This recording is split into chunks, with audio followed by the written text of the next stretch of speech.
जम्मू कश्मीर और लद्दाख दुनिया के कौन से देश का हिस्सा है? बड़ा ही सिंपल सा सवाल है। इसका जवाब बहुत ही आसान है, हिंदुस्तान का हिस्सा है। लेकिन इतना सिंपल सा जवाब ट्विटर को नहीं पता। ऑफ कोर्स ट्विटर को पता है, लेकिन उसके बावजूद ट्विटर ने कल एक ऐसी हरकत कर दी जिसकी वजह से पूरे देश में ट्विटर के बारे में कल बातचीत हो रही थी, जो कि अभी तक कंटिन्यू है। ट्विटर ने अपने वेबसाइट पर हिंदुस्तान का मैप डाला, जिसके अंदर जम्मू कश्मीर को पाकिस्तान का और लद्दाख को चाइना का हिस्सा बता डाला, जिसके बाद उनके एमडी के ऊपर केस भी रजिस्टर कर दिया गया। जी हाँ, पूरी जानकारी इससे रिलेटेड मैं आगे आपको बताऊंगा। लेकिन वहीं दूसरी तरफ जम्मू कश्मीर के एक और हादसे के बारे में बात करते हैं, जहां पर जम्मू कश्मीर में हिंदुस्तान में ऐसा अटैक पहली बार हुआ। इससे पहले कभी भी ड्रोन का इस्तेमाल करके बॉम्ब ब्लास्ट नहीं किया गया था। जम्मू कश्मीर के एयर बेसिस पर ऐसा अटैक हुआ। इस अटैक के कुछ देर बाद ही 2 और ड्रोन्स नजर आए, जिसके बारे में भी मैं आपको आगे जानकारी दूंगा और कई सारी इंटरेस्टिंग न्यूज अपडेट्स के बारे में बात करेंगे।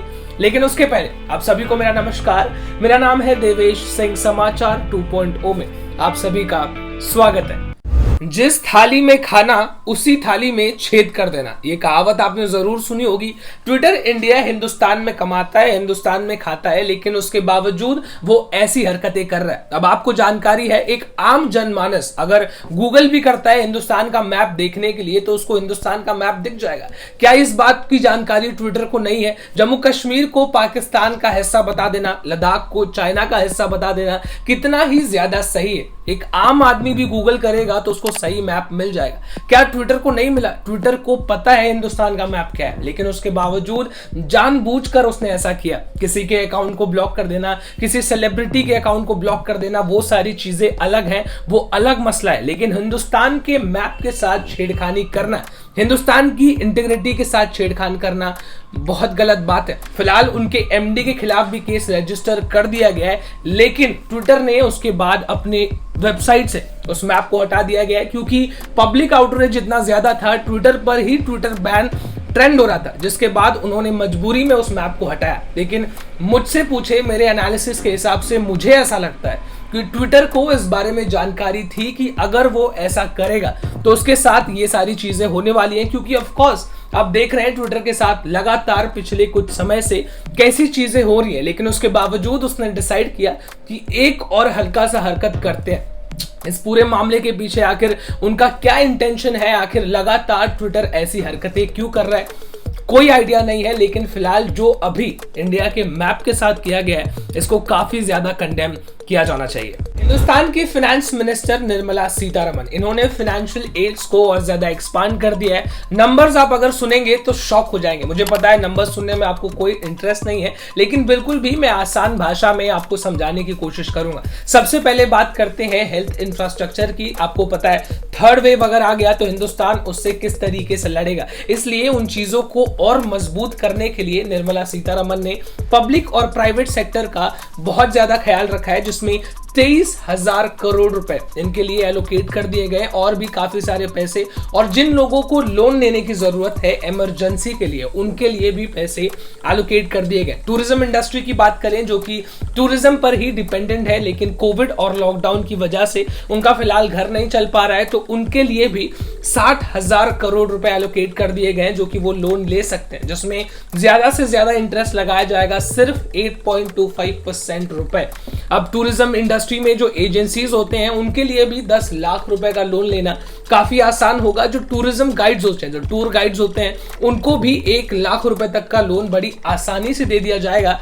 अब सबसे इंपॉर्टेंट मसला, इन सारे मसलों में से जो सबसे इंपॉर्टेंट मुद्दा है, उसके बारे में बात करें तो जो हिंदुस्तान में गरीब लोग हैं, उनके लिए खाना बिल्कुल भी मुफ्त में मिलेगा नवंबर 2021 तक, जिसकी कीमत सरकार को पड़ेगी 2,30,000 करोड़ रुपए। गांव में भी वाईफाई होगा, गांव में भी इंटरनेट होगा, जिसके लिए ब्रॉडबैंड गांव में लगाने के लिए फाइनेंस मिनिस्टर ने 19,000 करोड़ रुपए एलोकेट कर दिए गए। 19,000 करोड़ रुपए इन सारे फाइनेंशियल एड से हिंदुस्तान में और बढ़त देखने को मिल सकती है। अब बात करते हैं उत्तर प्रदेश के एक वायरल हादसे की, जहां पर एक आदमी अपने पैसों को लेके, अपने दहेज को लेके शो ऑफ करता हुआ नजर आ रहा है, जो कि सारा पूरा मामला वीडियो में कैप्चर हो गया। वो कह रहा है कि ये देखो यहाँ पर 41-40 लाख रुपए रखे हुए हैं, ये देखो मेरी एसयूवी की चाबी यहाँ पर रखी हुई है, जो सारी चीजें उसको दहेज में मिली थी। शादी के बाद वो अपने अड़ोसी पड़ोसी को या अपने रिश्तेदारों को दिखा रहा था, जिसमें से किसी एक स्मार्ट बंदे ने उसका वीडियो बना लिया और चारों तरफ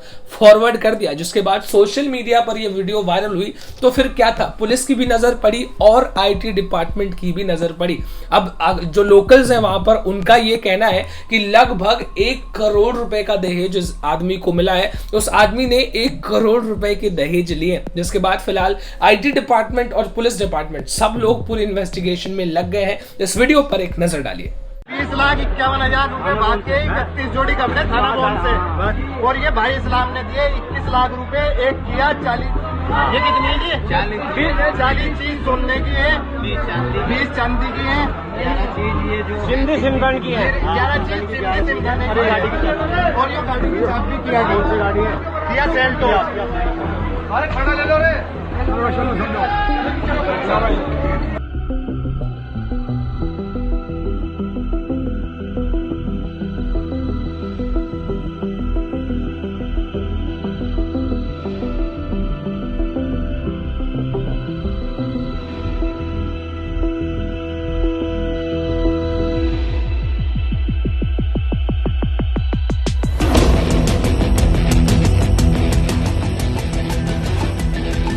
मुंबई के पास स्थित वसई से एक खबर निकल के आ रही है, जो आपको सुनना चाहिए। काफी बेहतरीन इनिशिएटिव वसई में लिया गया है। ऐसा इनिशिएटिव हिंदुस्तान में बहुत कम ही लिया जाता है। किस इनिशिएटिव की मैं बात कर रहा हूं, तो वसई में ट्रांसजेंडर बच्चों के लिए स्कूल खोला गया है। कुछ ट्रस्ट ने मिलकर एक साथ स्कूल को खोला है, जहां पर ट्रांसजेंडर बच्चों को जगह मिलेगी। इसमें एक और बहुत अच्छी बात है, वो ये है कि जितने भी ट्रांसजेंडर बच्चे इसमें पढ़ाई करेंगे, उनकी फीस होगी 0, बिल्कुल भी मुफ्त में इन बच्चों को पढ़ाया जाएगा, जो कि काफी बेहतरीन इनिशिएटिव है। और ऐसे इनिशिएटिव को जो वसई में लिया गया है, उसको मैं अप्रिशिएट करता हूं। आप क्या सोचते हैं, कमेंट्स में लिखकर जरूर बताइएगा।